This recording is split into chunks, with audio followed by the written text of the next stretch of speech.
We'll get... It's alive! It's alive! Yeah. Anyways, just going to... I'm gonna do this. Yeah, Oh, sorry wait, are you gonna be about on this. YouTube or YouTube.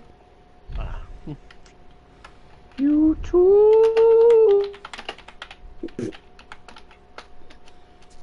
I don't know what I was going with that. Yeah. Let me just...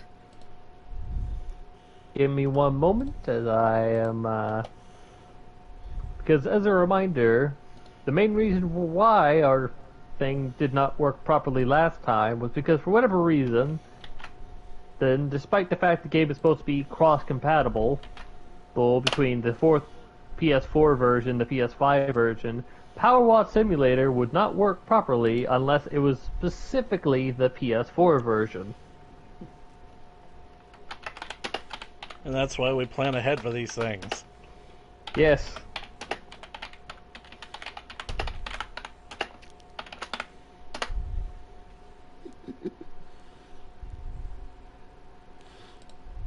Like, to be fair, I got the additional game, I had that all set up and ready beforehand. Mm-hmm. In the ideal world, I was perfectly fine. Unfortunately, this is not the ideal world.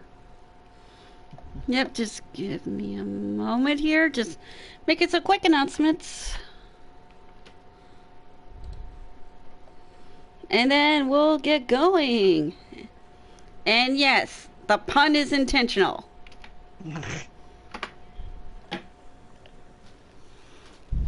Because we're cleaning up the maze.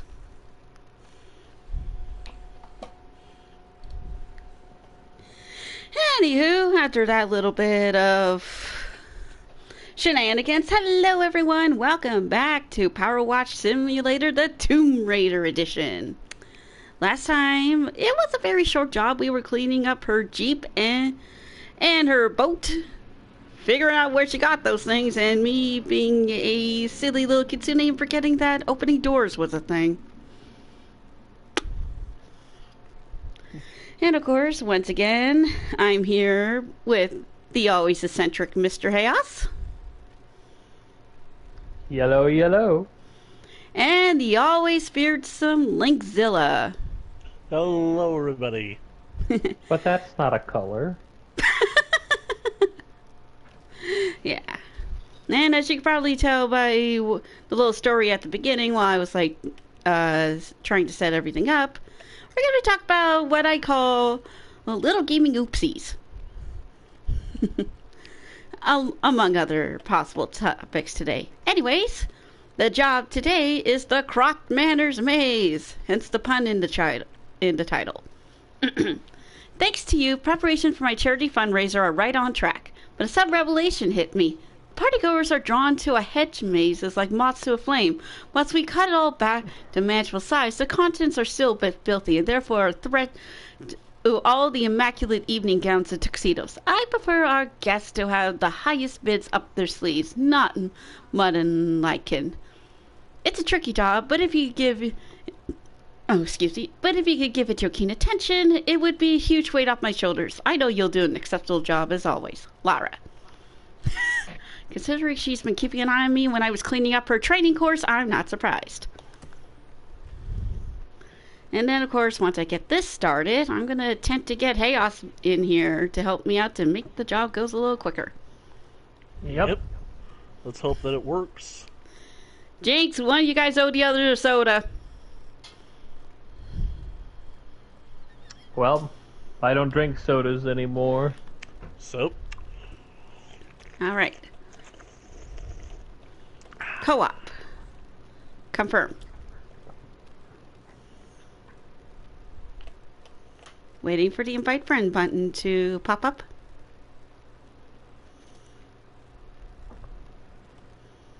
There it is.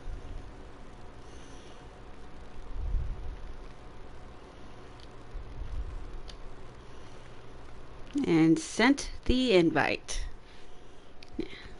Sorry about that minor blue screen of annoyance, people. Yes, I'm going in. I'm going in. Woo! Loading dirt. I am here. Yay! And now I will wash you. It Oh! worked. Eee. Ah, that should hopefully make things a little quicker. And I'm not Yeah, I should hope alone. so. How do I look, by the way? Pink. And I look very blue because I am Yep. depressed with this being my new way of life. Yeah. Oh, hang on. WDWI. Laura just emailed me. It may look daunting at first, but the maze design is quite straightforward. I'm sure you'll find your way around in no time. Don't worry, Ew. I'm here with a friend. It would be cool if this maze had like programming on it to where What? it would literally be unsolvable. Yeah, one quick note. In a recess, you'll find a hatch on the ground that leads to a hidden area in the middle of the maze. Huh? If you could clean there too, please. I'm sure it'll all get used come the night. Considering... Yep, no problem. Anyways... Now that we got all the technical difficulties all sorted out, and I have a wonderful boyfriend and assistant to help me out with this, let's get to the topic at hand, which are gaming oopsies. And if I recall, Indeed. I unintentionally interrupted a little story that Chaos has. Well, it all began when I was a child. I was playing around with my brother's Nintendo 64 before it would be donated to a autistic child. Aw. My brother was one of those very first original gamers, so he played all the different consoles before going around to the Xbox and PC and whatnot. Amen. Yep. So, to go back to the main point of the story, it was my very first time ever playing a console. I enjoyed watching it when I was younger, which is something I think is true no matter what. Oh, But sorry. ah! Good thing we got these suits, huh? Yeah. Alright, let's see. Oop.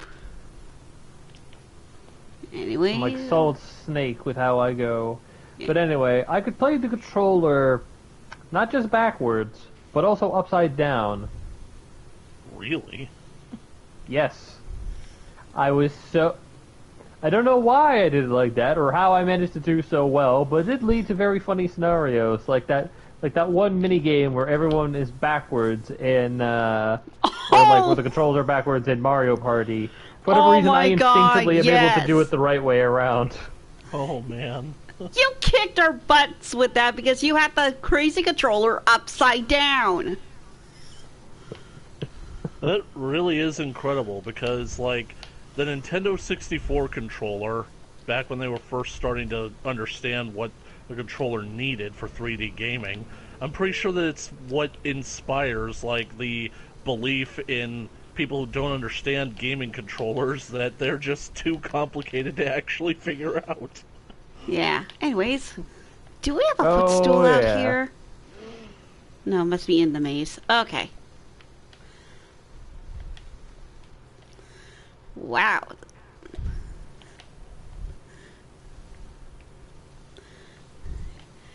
Yeah, some of my gaming oopsies came from back in the wee early days of me playing Pokemon. And two funny things happened. One, it didn't click in for me that the unknown were letters of the alphabet until Crystal came out. And two, shiny Pokemon didn't click in properly for me.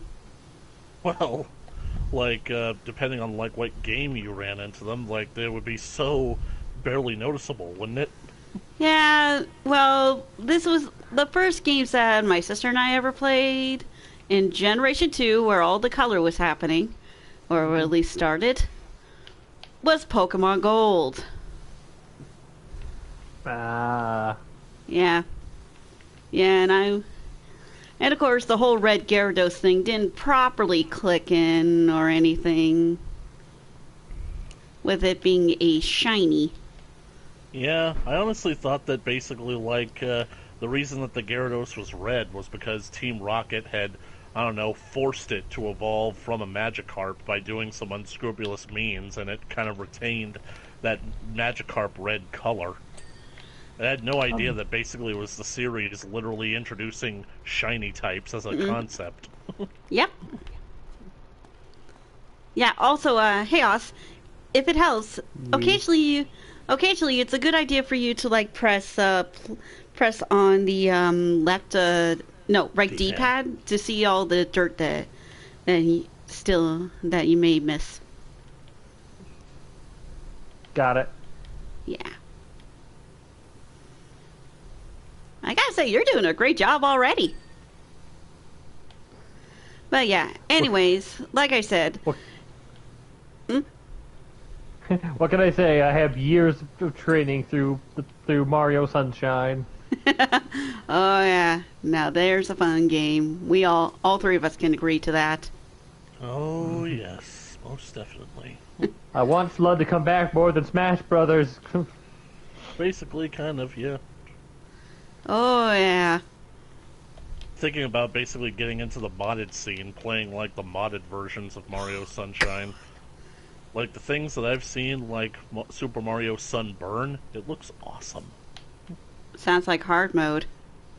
I don't know if it's necessarily hard mode. It's basically a mode that kind of introduces a whole lot of quality of life features.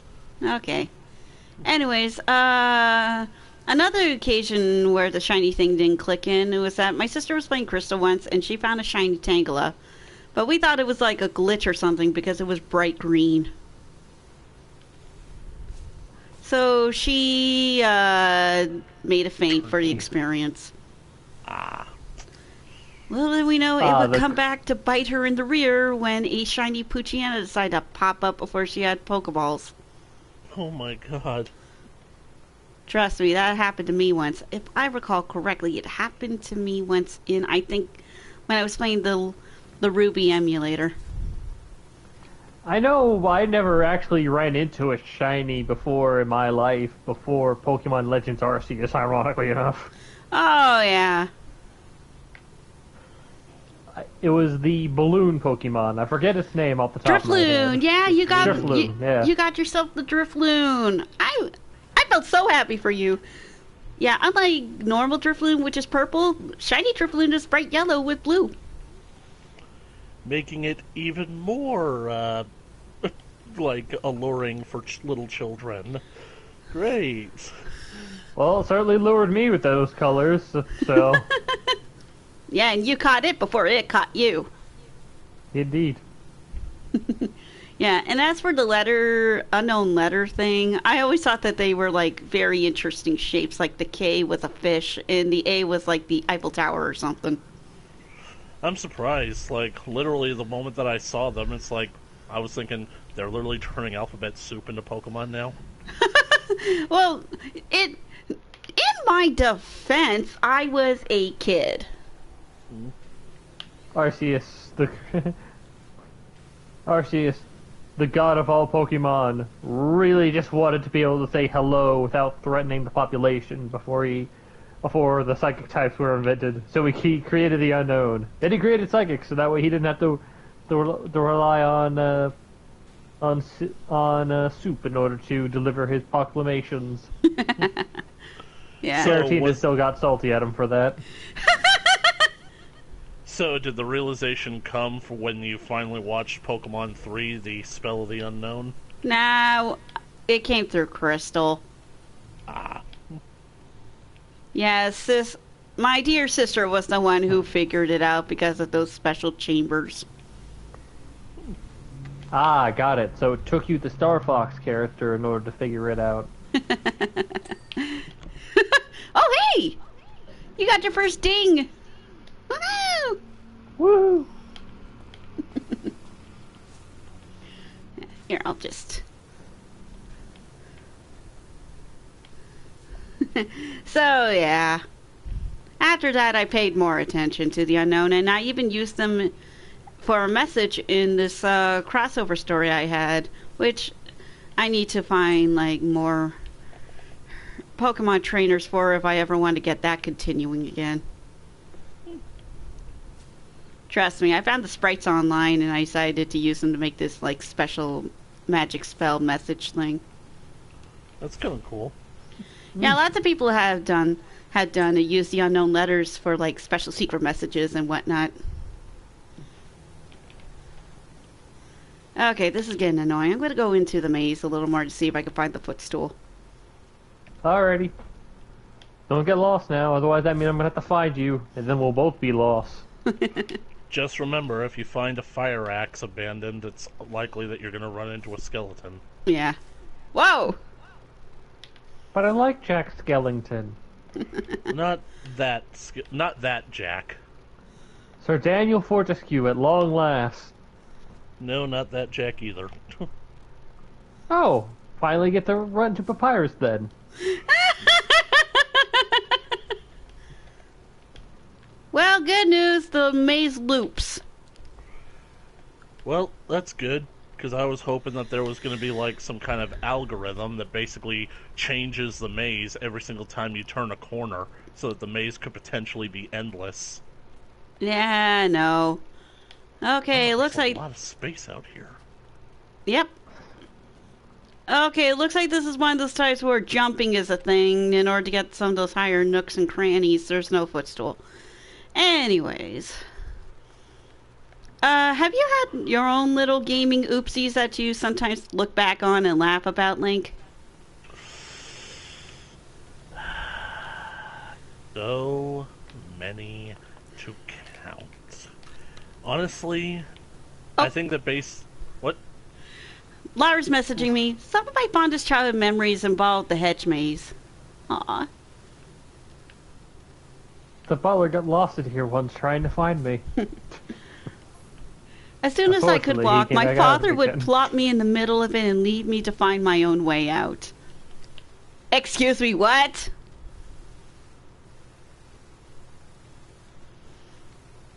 Father of the Year, that one. Perhaps not parenting 101 these days, but it certainly ignited my fierce drive and independence. Huh. And it basically taught her to think. Yeah. Yeah. Like she said, not parent of the year material, but it did serve a purpose. Yeah, true. Like, it's still cruel in a way, but at least it did something beyond the cruelty. Yep.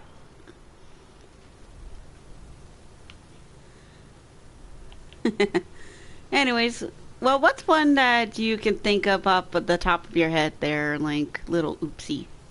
I could basically think of like at least 3 of these oopsies that always basically kind of stick with you. Now, Okay. I think that basically it's because with me, basically, like, whenever I'm doing something to really challenge myself and playing something on the highest difficulty, any single little mistake could immediately mean the end of your run.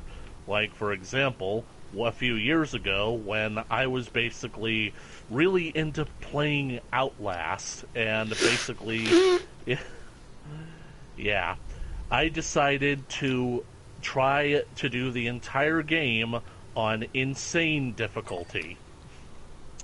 Insane difficulty is where you're limited to only being able to carry 2 spare batteries for your camcorder at a time, and you have to make it all the way through the game to the end credits without dying a single time. Enemies, a hit from an enemy could basically determine whether or not you're going to live or die. The more common enemies, you could basically take like maybe 2 or 3 hits, but with Chris Walker, it's basically instant death. If Walker gets his hands on you, he doesn't do that animation where he throws you away and gives you a chance. He doesn't want to rough you up a bit. He immediately just rips your head off. So basically the whole idea is that I spent weeks pretty much like perfecting all of my techniques for these run-throughs on insane difficulty. Finally making it to the final challenge, the underground lab, where Am I still here? I think I've Yep. lost my You're internet still here. connection. You're Okay. still here. All right, just making sure. I'm just trying not to block out the trauma from watching Markiplier play that game.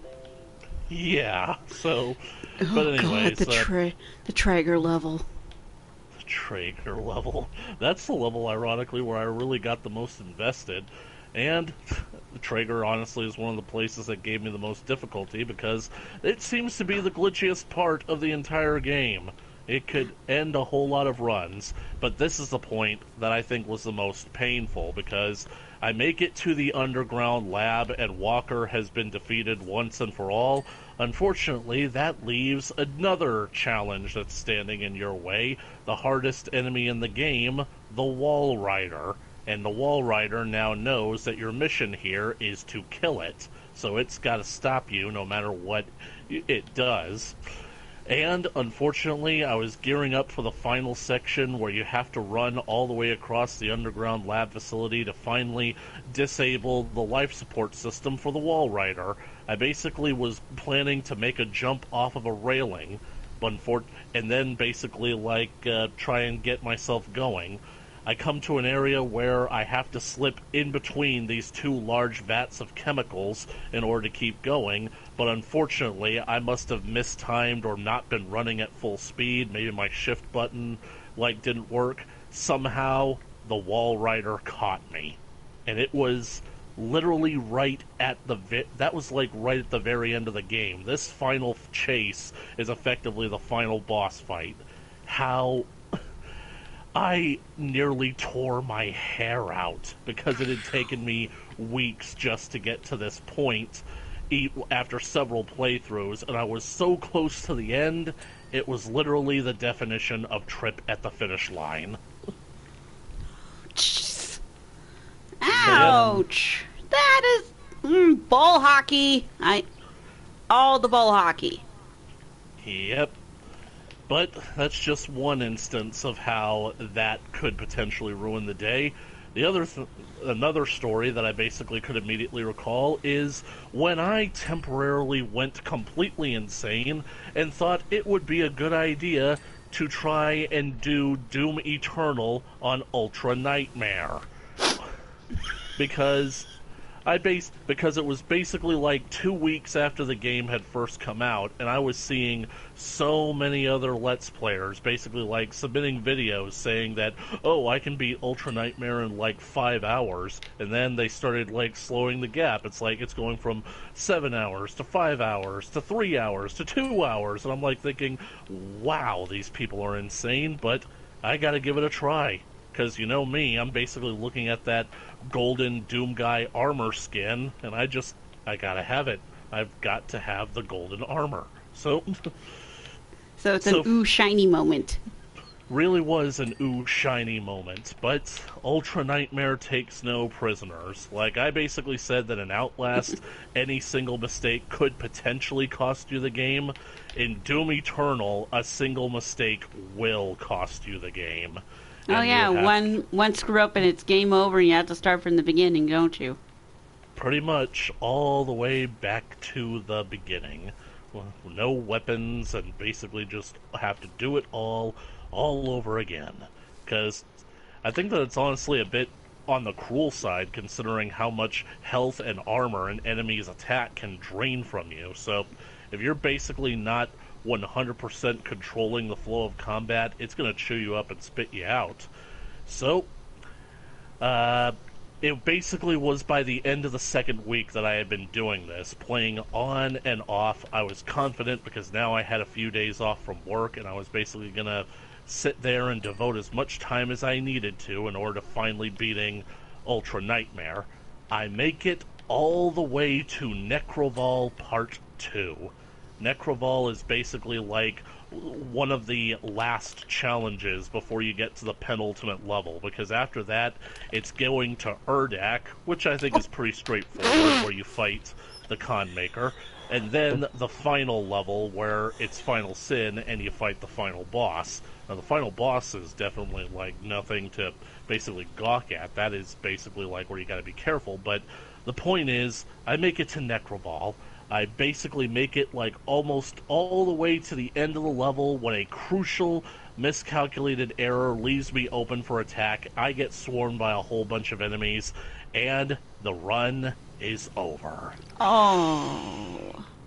And I get sent all the way back. Necroval was the farthest that I had gotten on that run so far, and I was seething with rage. So much so that I just basically just tore into the game, and over the course of the next 15 hours, that was when I finally did my winning Ultra Nightmare run.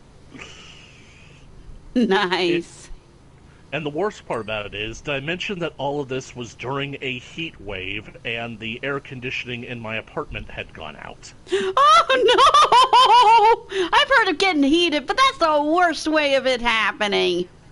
And this was basically at the start of the pandemic, so there were no maintenance people who wanted to come by and take a look at it. Oh no, that's even worse.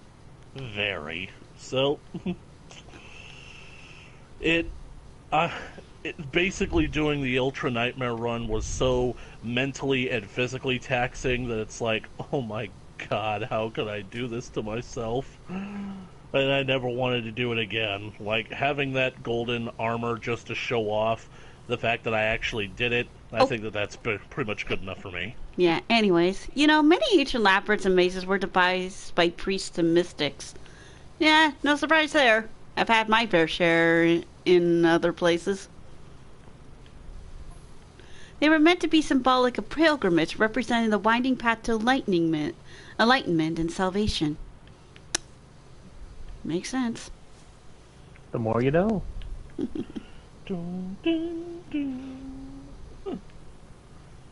But I think that the third story is a little bit more chill because, like, even when you play, like, the most difficult games, sometimes you basically gotta step back and do something relaxing. Like good old Ocarina of Time, a game I know so well and just basically just really enjoy. Basically like a Zelda game that just kind of makes me just feel most relaxed and at home. And some of the most peaceful and calming things that you can do while playing that game is to head on out to Lake Hylia and just cast your fishing line into the fishing hole and just try to catch a few fish and just have a fun, good time. Not really doing anything, just kind of just enjoying the scenery, the music, and just the challenge of getting the fish. That is until my brother had to go and discover that there was something hidden in the fishing pond that we didn't know about. Uh-oh. Yep. Apparently, the developers of the game snuck in a little secret code that you can basically achieve by entering the fishing pond a total of 4 times and then coming back a 5th time. But it has to basically be like back and forth. You basically can't leave Lake Hylia and come back and expect your count to go in. It's like, no, you got to go in and exit a total of 4 times and then stay on your 5th time.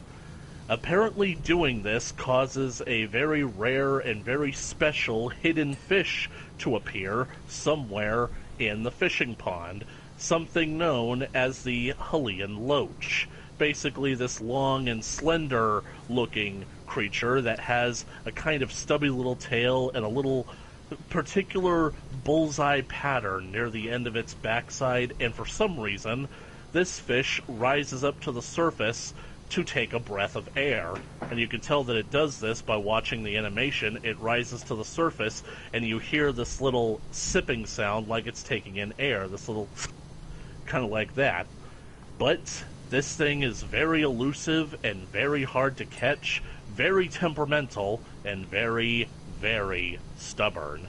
The worst part about it is that me and my brother had no idea if this article that we read talking about the Hylian loach was even real, because we would basically do the whole rigmarole of going in and out of the fishing pond, and then we would basically check the pond, and seemingly no new fish had arrived. Sorry, House. No problem. So we're basically like wondering, we're probably thinking that at this point we must have gotten had or something, and we basically like pretty much like wandered all around the pond, startling all the fish in the entire area, which we would later learn was the secret of our demise. Because after we had done that and all the fish had congregated in the center, we finally noticed that there's something odd. The slender body of a new fish. Yep, ladies and gentlemen, we have Loach. It's here, and it's real, and now we gotta figure out how to catch it. Because right now it's at the center of the fishing pond and it's basically just staying there at the bottom. It's barely moving. Like, we stared at it for a while, and originally we thought that it was a stick until we noticed that no, it has an animation. It's definitely moving. So we find our fishing equipment, the bobber that we use for the hook, it stays near the surface. So we start casting out there thinking that maybe if it moves and come close to the surface, it'll get interested. So we keep watching, and we notice the animation for the Loach. It basically eventually makes its way to the surface, and we think, okay, now's our chance. Cast off near it, but it keeps ignoring the line. Because it's not programmed to go after the line, it's programmed to go to the surface just to breathe. So we're thinking, okay, it's only coming to the surface for air. What we gotta do is, we gotta find the sinking lure. Somewhere hidden in the fishing pond is a special weighted lure that sinks to the bottom of the lake that makes it easier to catch the really big fish that like to hang out there near the center. So we find it, we cast it out, we literally get the bobber perfectly right in front of this thing's face, and absolutely nothing. It absolutely does not respond to anything at all, and we're thinking, are we missing something here? What do we need to do? How long do we have to actually keep at this thing? And so, it pretty much became a quest. We spent hours trying to figure out how to catch this thing, constantly casting line into the pond, every single time this thing moved, we tried to get it to go for the fishing line. Heck, we even tried basically trying to spook it out of the center of the lake, because that usually tends to work on the other fish. But this thing, he is a stubborn boy. I can't remember how many hours it actually took, but we just went absolutely crazy trying to catch this thing, and it just would not cooperate. Until finally, my brother noticed that it was moving.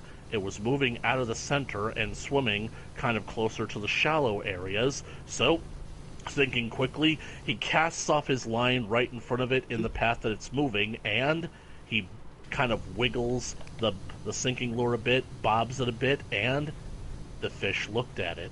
He's got its attention now, and we're thinking, okay, this is it. Things have just become real. So, as gently as he can, my brother starts tugging back on the line to make it seem like it's an insect moving or something, kind of make it look tasty, keep the guy interested, and the Loach gets in closer. So it's like, okay, we got its attention, now we got to keep it. You just pull it back a little bit, just don't do it too quickly. We don't want to lure it in too close, or we're going to lose it, until finally the fish goes for it. The Loach goes for the line. He's on it. Me and my brother are tense. My brother is basically like actively fighting with the controller as if it's an actual fishing line. We're basically like pulling it on back. We're giving him some slack. We're reeling it in. We're giving some slack. We're reeling it in. It's a monstrous fight. We're basically like thinking, okay, come on, we gotta get him close enough. We gotta get him close enough for Link to grab it. And we can finally see the camera zooming out. We see Link come into view, which is usually what happens right when you're about to finally catch the thing, when finally it gets away. The fish basically abandons the line and swims back into the center of the pond. Oh. Oh no! All that hard work! Oh! Unbelievably, all that hard work. And we were just so basically dejected after all those hours of trying to get the thing to come out and finally take the line. It was heartbreaking. Yeah. But what was even more heartbreaking was years later when I finally figured out why. Because My brother basically, we didn't really use the internet for video games back in those days. He found out about the Hylian Loach from an article that a friend showed him, but we didn't really think to basically use Google to solve our problems back in the day. So we didn't necessarily know how the Hylian Loach actually worked. So imagine my surprise when years later I'm doing like playthroughs of Ocarina of Time to get footage so I can use Ocarina of Time on my channel over on Gen Ghidorah, and I suddenly realized that everything that we knew about the Hylian Loach was actually wrong. You see, all this time we had been looking in the center of the pond for the Hylian Loach to get confirmation that it had spawned, and whenever we didn't see it there, we would basically take out our frustrations by basically just running circles around the pond, spooking all the fish into the center. What we didn't know was that the Hylian Loach actually spawns in 2 locations in the shallow areas, one either by the lily pads on the eastern side, or one over by the reeds on the west. Meaning that the Hylian Loach actually spawns in shallow water. You don't actually need the sinking lure to catch him. He'll actually go for the normal weighted bobber line if you basically manage to spot him while he's in the shallow area. But you better be careful, because he is very finicky and very temperamental. If you get him on the line and he runs away, or if he gets spooked out of that position in any way, shape, or form, he will retreat to the center of the lake. And as I found out, he's actually programmed to sit at the bottom of the pond for no less than 15 minutes before attempting to return to the shallow area. And literally, while he's in that state, he literally will ignore any fishing line or any fishing bobber that comes around. He's programmed to not go for them if he is still in this 15-minute timeout. And every single time he made a move to go... I see you found the hatch. Yep. And every single time he made a move to go back to the shallow area when the 15 minutes were up, my brother and I would accidentally spook him back into the center. So all this time that we basically tried to catch the Hylian Loach, we ended up making it a nightmare for ourselves. Unintentional hard modes. Yep. Oopsies. Yep, those are the kinds of moments that I'm talking about. The ones that either frustrate you or make you look back and laugh. Yep. Oh, hang on. There you go. Oh. There is a down there. Yep, she did mention she wanted us to clean up the inside of where the hatch is. I gotta admit, though, the Hylian Loach basically kind of, does both memories, because I mentioned that I was pretty much recording footage for the, basically trying to get the Ocarina of Time stuff for my channel to use, but I remember when I was getting that footage, it still took me quite a long time to actually get the Loach, even though now I knew how he actually worked, so it basically was kind of like a Let's Play curse. But then, after I realized I had messed up, all the footage and needed to basically go back and do the game again, I played through, the entire thing again, this time not recording. I ended up catching him in both timelines in literally under 5 minutes. I see where this is going. I'm guessing you probably told your brother, and he's and he got all ticked off about it. The thing that ticked him off even more was the fact that I proved not only could we catch him without using the sinking lure, but we could also catch him in the child timeline as well. My brother was under the assumption that it was that he only showed up in the adult timeline, and that we could only find the sinking lure as an adult, but I managed to find it as a kid. Oops. Yeah. So, yeah, that really kind of ticked him off. This is one of those moments where you look and say, sorry, Sorry, big bro. Love you anyways. Oh, but those ancients wanted to show us that the road was often confusing with dead ends and false turns. Mm-hmm. Boy, don't we know that. We were learning, we were refining, getting better, and ultimately discovering the true path. Yep. More you know, there is a lesson on why mazes and labyrinths are a thing. Yep. So why the fuck is there a Minotaur? Oh, that's because Poseidon is very petty and Minos is very short-sighted.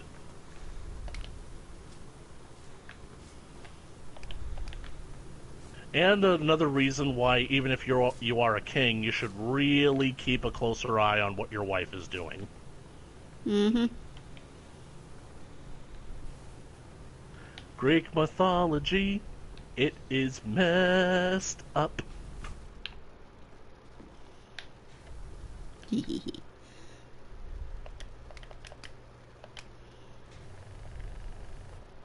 So I mean, ¿Qué pasó?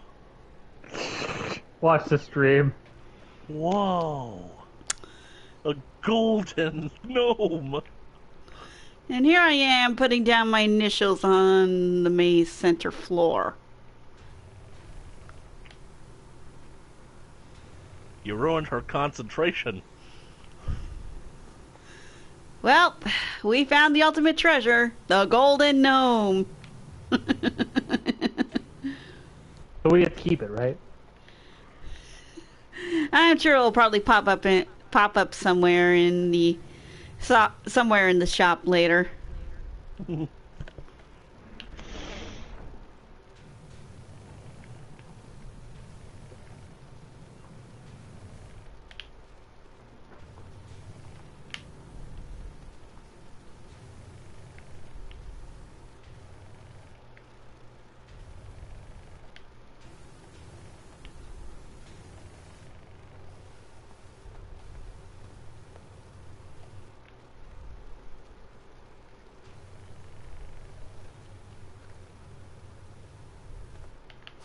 Not the best heart fiddle have to do. Hey, Oslick. Aww. I couldn't resist. Alright, back to this.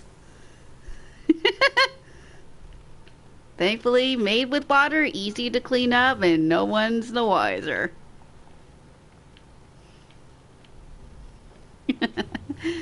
But yeah. Silly little oopsies in video games. Yep. They stick with us, you know. You know, going back to that story about your Doom Eternal run, it reminds me of something that actually happened to a YouTuber who actually got him very famous. Really? Have you What happened? heard of Phil's on Minecraft? I think I have, yeah. Yeah. He had this hardcore world that he was working on it for 5 years. Oh, no. Oh, yeah. And you know, and you want to know how it ended? What? Was it a creeper? No! Worse! He fell. No! Even worse! Lava. No! He was eaten by a baby zombie. Babies. No. Yep! No. 5 years, and all he did was get nommed on by a baby zombie to end the run. That hurts. I mean, I don't know what he built on that hardcore world. I don't know if he was using, like, mods or not. If he was, I hope that No, he it was using, like, vanilla. It was pure vanilla. Oh, no.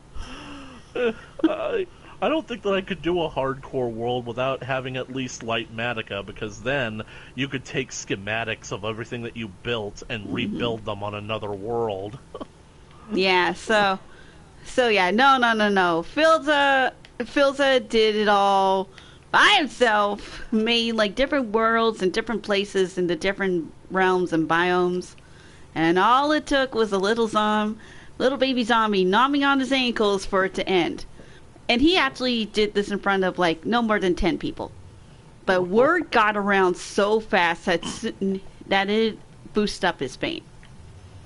And now whenever he's like in a new place, a new SMP or something, everyone always tells him to be careful of the baby zombies. Yep. But that is basically heartbreaking. The idea that he basically has this hardcore map that he's worked so hard on for 5 years, and it doesn't seem. And you're basically saying that he gets super famous only after that world comes to an end. That is. Yeah. That hurts. To be fair, happened to Final Fantasy XIV as well. Oh yeah. But there is an upside to this. Not only did it get him new viewers, but he also got himself another hardcore world that he's still working on now. Well, that's good. Why with no zombies? Or specifically, zombie babies. Unfortunately, there's still zombie babies, but he avoids them now. I mean, seriously. Everybody in the Minecraft community is saying that if you could remove one mob, they always go for the phantoms. Me, I'll keep the phantoms. Get rid of the baby zombies. Seriously, like, ever since they got added, that completely changed a whole lot of the game. Yeah, Like, tell me about it. I lost track of how many times I almost gotten numbed on from the ankles up by those crazy baby zombies. I mean, they are incredibly overpowered. They're smaller, so they're harder to hit. They're faster, so they're even harder to hit. And yet, they seem to hit with the same amount of strength as a fully grown zombie. I know! They need to be nerfed at least. Yeah. Big time. Besides, they're zombies. They're literally undead. Their bodies are rotting. How the heck are they moving that fast without literally falling apart? Probably they kept the, like, hyper sugar-fueled energy from as normal children.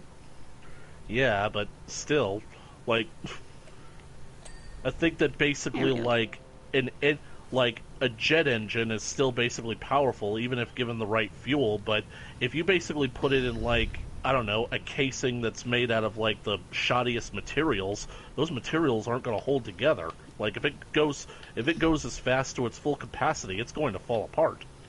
Mm-hmm. So, yeah, I mean, it also became, like, this thing that one time on the Dream SMP when Technoblade, rest his soul, was with Bilza, and they were in like this little dungeon like area looking for the end portal to turn it into a table. Because the Dream SMP had one rule: do not go to the end. Ah. They were allowed to find the place, they weren't allowed to activate the portal and go to the end and beat the dragon and whatnot. Sounds interesting. Yeah, so whenever baby zombies came up, Technoblade does like a freak out and goes and kills the thing to save him. Because unlike everyone else on Dream SMP that had 3 lives, Bilza only had 1. Ah. He's that Yep. hardcore. Oh! You may feel lost, but you're only ever 1 or 2 decisions away from the way out. Okay.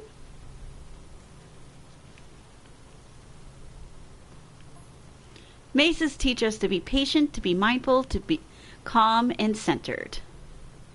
Yeah, you say that again, Lara.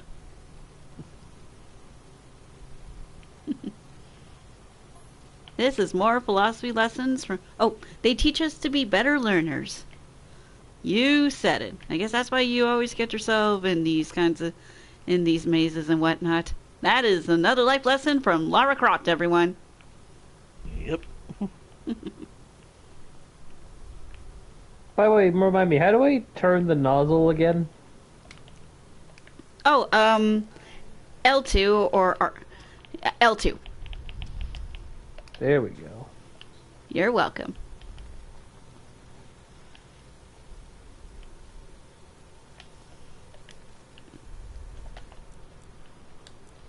Let's see. Okay. Since this is the last bit, why not use up the soap?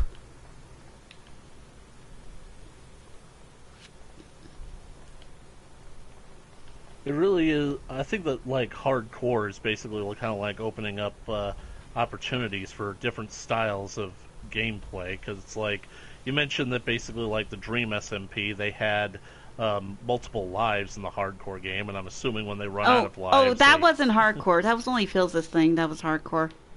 Oh. Yeah, theirs was like I think hard mode, but not hardcore. Kind of like our thing.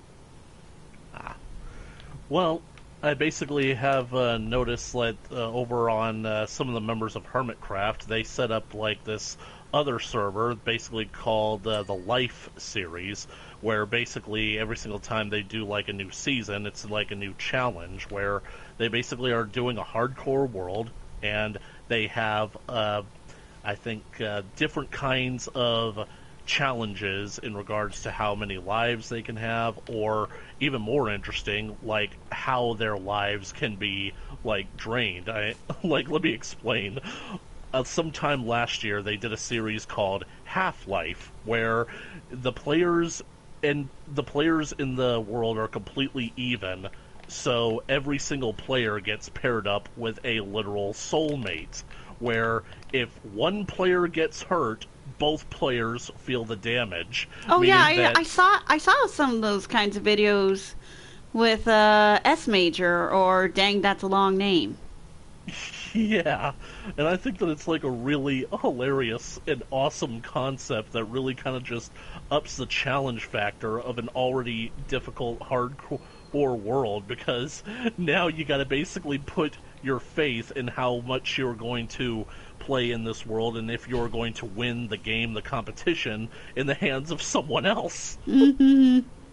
And I think the funniest part is that Grian, the guy who was setting on the whole Life series, apparently it's his server, when they did the Half-Life series, he ended up soul bonded with Good Times with Scar. Oh no! And if anybody knows anything about Scar, it's that Scar is literally so accident prone, he gets himself killed on a regular basis. The best part about it is that in the earlier episodes, Grian figures out that he's paired up with Scar before Scar does, and he's basically chasing after Scar, trying to basically tell him, and literally saving Scar from several life or death situations. Oh God!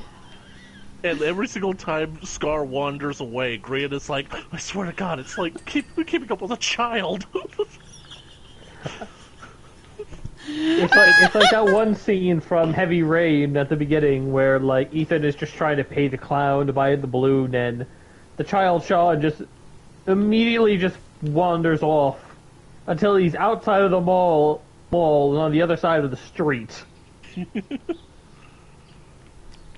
Like, if someone was taking him away, that's one thing, but he walked there all by himself. Oh, wow. And no one even bothered to stop him.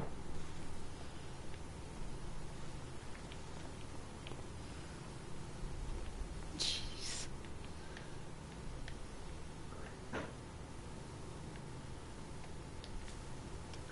Like, I understand, the child had to die to come up with the tragic circumstance to help build up Ethan's character as a father who doesn't want to fail his last remaining child. But it was the child's fault that he died. Ethan did what he could. He even tried to block the car from running into Sean with his body. Wow. Apparently Sean died anyway, which I can only assume that he died from hitting his head on the road, but I don't know. Yeah, that's the reason why I'll never play like games like that.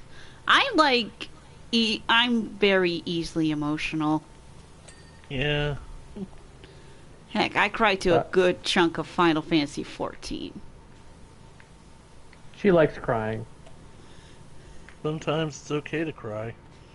Yeah, but yeesh. There we go. All right, now for this Tula statue. For whatever reason, reminded of, I got the central feature finally done.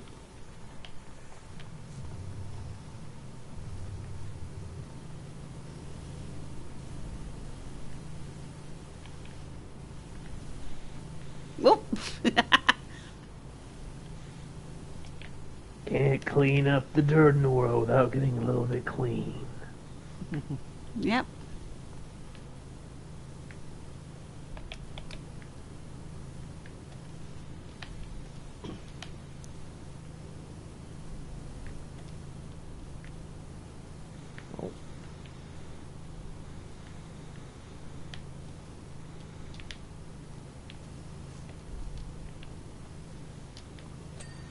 Aha!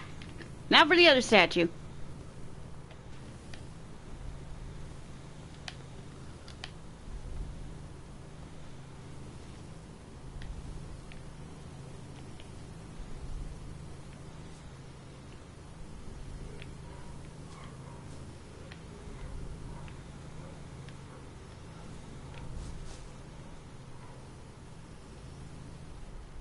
It's back and it's front.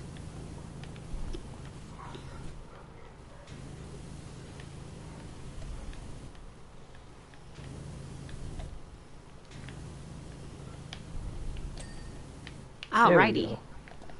And now going low on the floor.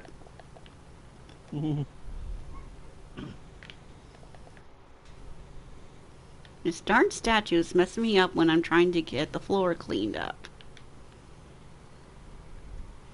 Yeah, those areas are already clean. I'm trying to activate the thing though. We can go. Oh, press down. Press down on the D-pad. I am trying. It's not opening. Try it from the front. Yeah, try it back here.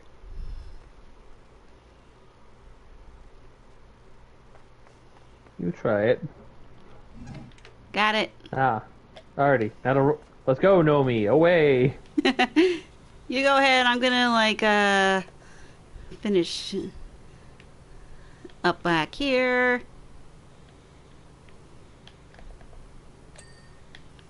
Got that done, and now for the rest of this platform.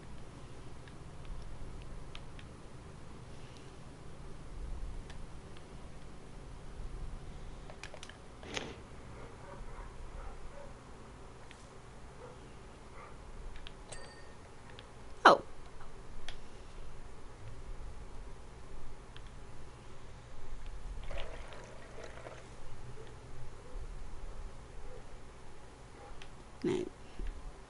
Sorry, I meant L2, but We're turning the thing.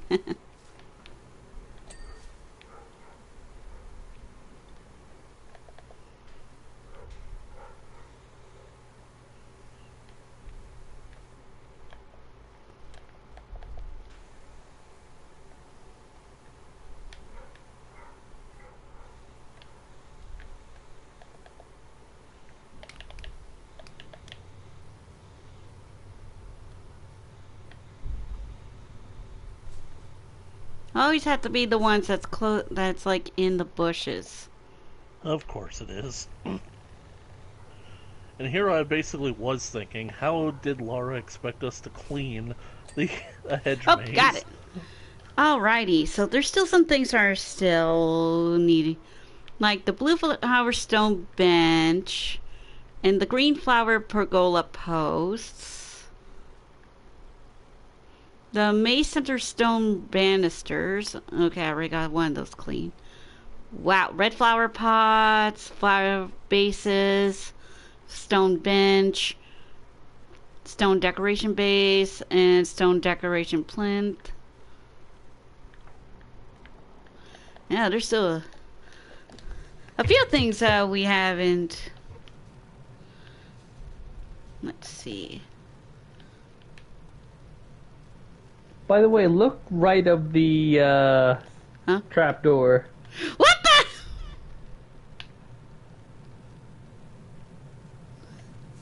Hi. Hi. Ah!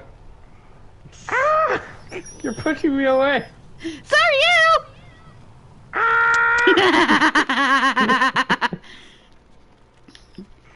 Kids. Hey, give us water guns and we go crazy. What is this game, but a less violent version of Splatoon, but reverse. Let's see. That's done. That's done. Alrighty. Let's see here. Maze center area. Done! Okay! Time to go back through and take care of the ones that we missed. I know I'm certainly lost trying to see where it is.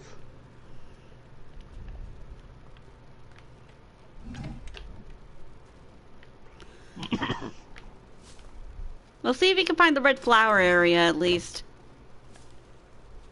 Because at least these areas are decorated with flowers to make it easier for us to find where we need to go. And it's not a very big maze either. Yeah, Okay, I'm blue kind of surprised. Ah, there's the blue flower stone bench. Blue flower looked once. Blue flower looked once.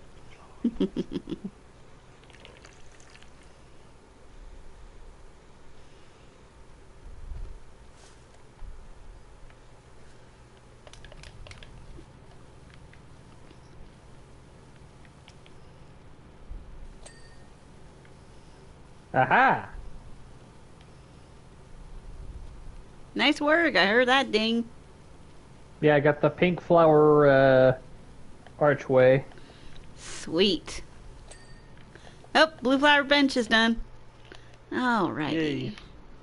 Now what's next? Green flower pergola post. It seems like that one big pergola here. Here we go. There's one post that isn't all the way clean. Ah, this one.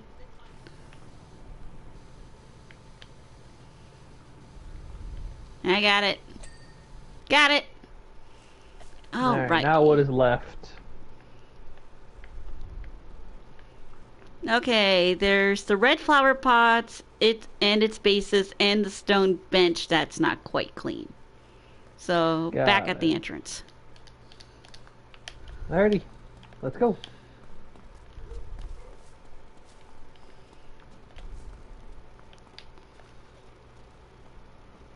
Oh, here we go.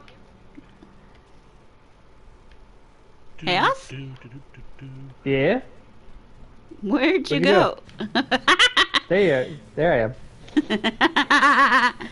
Okay.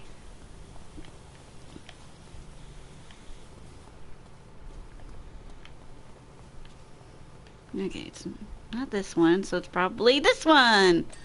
There we go. And the base. There we go. And let's see, what else was there?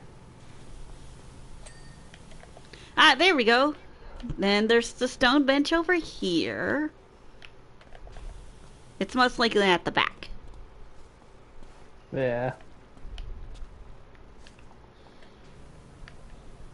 Ah, I see it. It's on the bottom. Ah.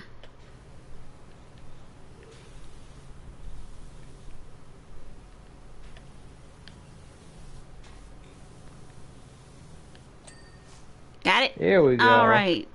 Now, where's the stone decoration? I think you were cleaning it earlier. Ah, here it is. Oh, weird. I thought I already got it all done. Yeah, you got the main decoration done. It's just the rest of it. The base of it. Yeah, the base and this middle bit. There's the base. There you go.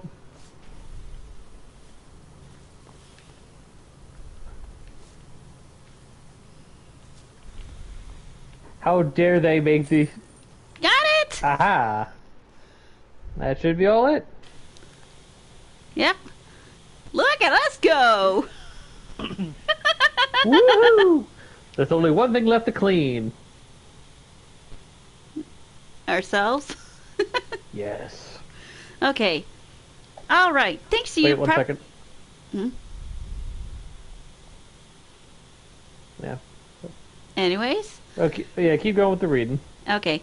Thanks to you, preparations for my charity fundraiser are right on track. But sudden revelations hit me. Partygoers are drawn to hedge me.